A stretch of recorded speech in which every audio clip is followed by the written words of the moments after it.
मोहम्मद अली शाह साहब जुड़ गए इस वक्त हमारे साथ, international affairs expert, group captain UK Devnath ji जुड़ गए हैं, डिफेंस एंड स्ट्रैटेजिक एक्सपर्ट इस वक्त हमारे साथ, और साथ ही साथ doctor Mohammad Ajmal West Asia expert जुड़ गए हैं इस वक्त हमारे साथ।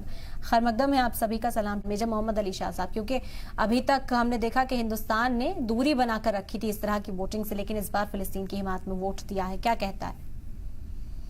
जी हाँ, देखिए अभी जो वोट हुए हैं, जो असेंबली में 143 वोट्स टू 9 वोट्स, 9 लोग ने मना किया कि फिलिस्तीन को मेंबर बनाया जाए और 25 ने एब्सटेन किया इसमें से। तो और हिंदुस्तान भी इसमें इतने अहम भूमिका निभाई है।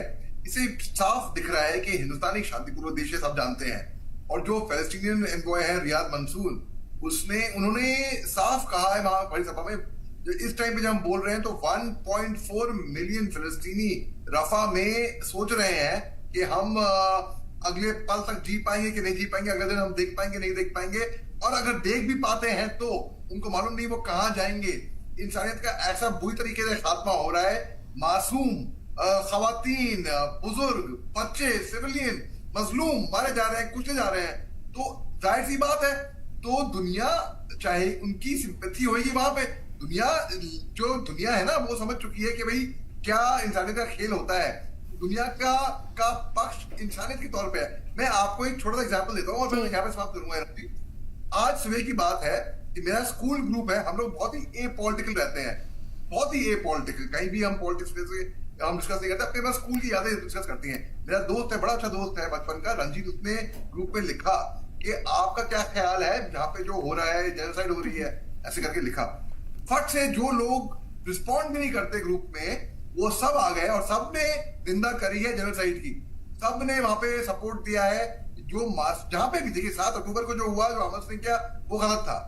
अब क्योंकि यहाँ पर जबरदस्त सपोर्ट मिल रहा है, क्योंकि मिलना भी चाहिए, क्योंकि इंसानियत की बात है।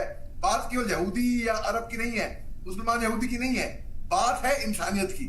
कहीं पे भी अगर लोग इतने कत्ले आम उतारे दिए जाए मौत की घाट, तो लोग आवाज उठाएंगे। और यही बात साबित होती है, हिंदुस्तान जैसे शांतिपूर्वक देश ने भी इसमें अपना अहम भूमिका निभाई है इसमें। बिल्कुल दुरुस्त कहा आपने। मेजर मोहम्मद अली शाह साहब, क्या लगता है अमेरिका पर ये दबाव जो है, ये जो प्रेशर है तमाम ममालिक का, ये कभी फेल होगा या फिर इसी तरह से इजराइल का एक तरफा साथ जो अमेरिका ने अब तक दिया है वो देता हुआ नजर आएगा? क्योंकि अब वक्त आ गया है कि इसके हल को तलाशा जाए, और तमाम ममालिक वोटिंग के जरिए भी यही जाहिर कर रहे हैं कि अब वॉर रुकनी चाहिए। बड़ा अच्छा सवाल है आपका। देखिए, जो इजराइल के रिप्रेजेंटेटिव हैं यूएन में, जिलाल एर्डन, इन्होंने एक बहुत ही फायरी स्पीच दी वहां पे बड़ी सभा में। इसके बाद इन्होंने जो यूएन चार्टर है उसको उठाया और बोला कि मैं अभी आपके सामने आईना रखूंगा। तो शेडर पेपर कटर होता है, शेडर कटर से उसको फाड़ने लगे और फिर बोला कि भाई शेम ऑन यू। तो इस तरीके से वहां पे बयानबाजी हुई। अच्छा, अब हमको ये समझना पड़ेगा कि जो फिलिस्तीन के पक्ष में जो लोगों ने वोटिंग करी है, वो वोटिंग ना ही वही उनको, जिसके हमें प्रीवियस पैनलिस्ट साहब ने बताया, बिल्कुल दुरुस्त फरमाया कि उनको परमानेंट मेंबर P5 जैसे कि ऑलरेडी है, परमानेंट मेंबर बनाने के लिए नहीं हुए, उनको वोटिंग राइट्स नहीं मिलेंगी, उनको कई सारी चीजें हैं। मगर जो 1990 का जो एक यूएस फंडिंग का लॉ है, उससे जरूर इसमें तब्दीली आएगी। यानी कि यूएस का जो, अमेरिका का जो दुगला रवैया रहा है फिलिस्तीन की ओर, वो कह तो रहे हैं कि जंग बंद करो, but action speak louder than words. आपकी कार्रवाई, आप ऑन ग्राउंड क्या कर रहे हैं? आप इजराइल को हथियार, गोली बारूद आप उनको सप्लाई कर रहे हैं। आप कह रहे हैं आगे बढ़ो, हम तुम्हारे साथ हैं। उन्होंने यूक्रेन के साथ क्या किया? यूक्रेन रूस के में जो जंग हुई, अमेरिका ने यूक्रेन को ढाल बना के प्रॉक्सी वॉर लड़ा बस केवल।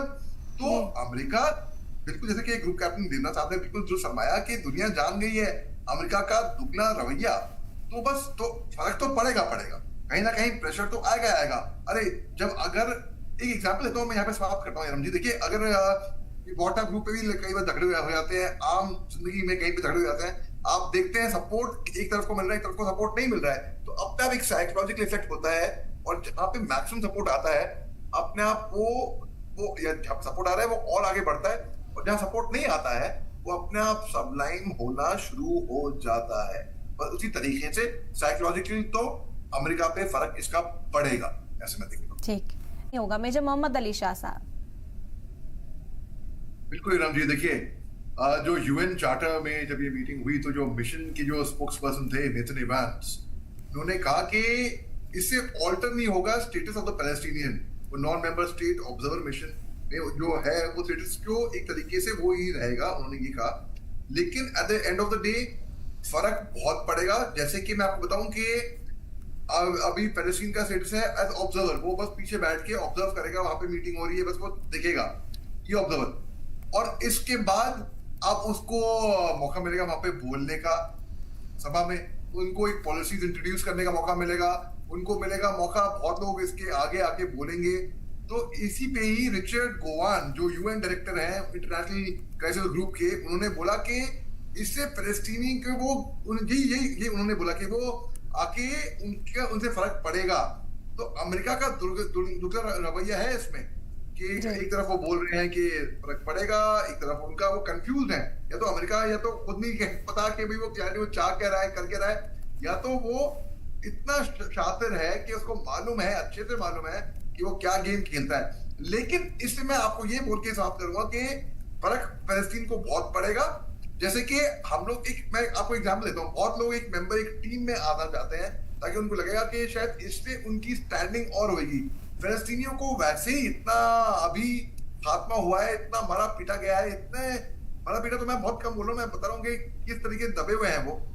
इससे कम से कम उनकी आवाज और खुल के आएगी और थोड़ा बहुत उनको जो स्टैंडिंग उनकी लूज हुई है कहीं ना कहीं फर्क तो पड़ेगा। तो जी हाँ, और कुछ बस मैं ये समाप्त करूंगा, कुछ अधिक राष्ट्र हैं उन्होंने वोटिंग नहीं करी, वो जैसे कि अर्जेंटीना, चेकिया, Hungary, Israel, Micronesia, Nauru, Palau, Papua New Guinea, UK ने भी अब्सटेन किया वोटिंग से कि भाई तो इससे ये दिखाता है कि अगर जब फलस्तीनी के पर मतलब के स्टेटस और बढ़ेगा कम से कम, मैं ये बोलूंगा। बिल्कुल। जब मोहम्मद अली शाह साहब, हिंदुस्तान का कितना इम्पैक्टफुल रोल इसमें रह सकता है, जिस तरह यूके देवनाथ जी ने भी कहा कि प्रेशर बनाने की जरूरत इस वक्त अमेरिका पर है। जी, प्रेशर बनाने की जरूरत अमेरिका पे है, बिल्कुल है। हिंदुस्तान हमेशा से शांतिपूर्ण देश रहा है, हमेशा न्यूट्रल रहा है, हमेशा से हिंदुस्तान की दोस्ती आप देख लीजिए, एक तरफ यहाँ पे इसराइल से भी, एक तरफ ईरान से भी, एक तरफ रूस से भी, एक तरफ यूक्रेन से भी है, एक तरफ अमेरिका से भी है, हर तरफ से है। केवल चीन और पाकिस्तान दो वाहिद मुल्कों को छोड़ के, तो हिंदुस्तान की भूमिका इसमें अहम हो सकती है। अगर एक बैलेंस न्यूट्रल एक मैच्योर बात करें तो जनरल असेंबली में यहाँ पर भी जो इजराइल के सेनेटर हैं मेमिट सोमनी, उन्होंने बोला कि यूएन को पहली बात तो जो 1990 का जो रूलिंग था, जहाँ जिसमें यूएस की रूलिंग थी, जहाँ पे यूएन को अब्सटेन करना चाहिए कि कहीं पे भी फंडिंग देने के लिए, और यूएन को सपोर्ट कहीं पे भी एक तरीके से एक पक्ष नहीं रखना चाहिए। उन्होंने ऐसा कहा कि एक तरीके से उन्होंने कहा कि जो पीएलओ है या पैलेस्टीन है, उन्होंने बल्कि तुलना कर दी कि जो भी ऐसा बोला कि एक बहुत ही कठोर शब्द इस्तेमाल करे और बोला कि जितने भी यूएस टैक्स पेयर हैं उनकी फंडिंग यूएन को वहां पे रोक दी जाएगी। बल्कि तो हिंदुस्तान की अगर भूमिका देखी जाए, एक तरफ ये प्रेशर पड़ेगा इजराइल से अमेरिका ये यूएन के ऊपर, हिंदुस्तान की बहुत ही अहम भूमिका इसमें हो सकती है, क्योंकि अभी जिस वक्त हम बात कर रहे हैं जो रफा क्रॉसिंग है, वहां से भी 1,10,000 लोग वहां से निकल चुके हैं, और इसी टाइम पे इसी वक्त अभी हम जब बात कर रहे हैं, तो ये इसमें हिंदुस्तान जब हम देख रहे हैं कि इंसानियत का खात्मा हो रहा है, हिंदुस्तान इसमें बहुत अहम भूमिका निकाल सकता है, बना सकता है। कि हमने देखिए, एक और मैं बोल के समाप्त करूंगा कि जब रूस और यूक्रेन का जंग हुआ था तो हमने ह्यूमैनिटेरियन कॉरिडोर हिंदुस्तान की वजह से ही वहां पर आया था। जंग कुछ टाइम के लिए रुकी थी, वैसे रुकती नहीं है कभी इतिहास में, हम सुनेंगे नहीं ऐसा होते हुए। यहाँ पे हम देखिए हिंदुस्तान अहम भूमिका निभा सकता है और निभा भी रहा है। जी जी, बिल्कुल दुरुस्त कहा आपने।